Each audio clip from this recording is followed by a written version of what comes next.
ஆச்சி குழம்பு மிளகாய் தூள் வழங்கும் மணி செய்திகள். இணைந்து வழங்குபவர்கள் அரசன் சோ.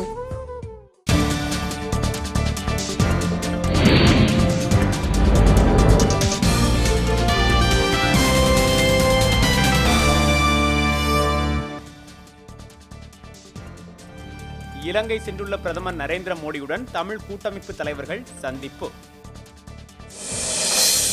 பொய் வழக்கில் கைது செய்யப்பட்டுள்ள டிராபிக் ராமசாமியை உடனடியாக விடுவிக்க மருத்துவர் ராமதாஸ் வலியுறுத்தல். மேகதாது அணைக்கு நிதி ஒதுக்கிய சித்தராமையாவின் உருவபொம்மையை எரித்து மன்னார்குடியில் விவசாயிகள் போராட்டம்.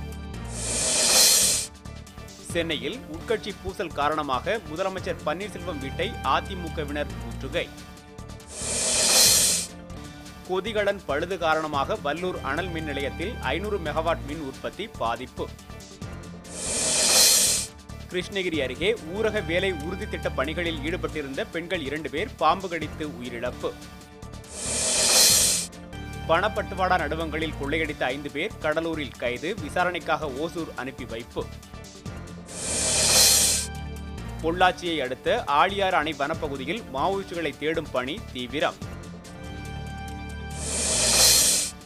விழுப்புரத்தில் பணியின் போது மது அருந்திய காவல் உதவி ஆய்வாளர் அசோக் ராஜன் பணியிடை நீக்கம். தூத்துக்குடி அருகே பட்டா மாறுதலுக்கு 2000 ரூபாய் கையூட்டு வாங்கிய கிராம நிர்வாக அலுவலர் கைது. ஆச்சி குழம்பு மிளகாய் தூள் வழங்கிய மணி செய்திகள். இணைந்து வழங்கியவர்கள் அரசன் சோ.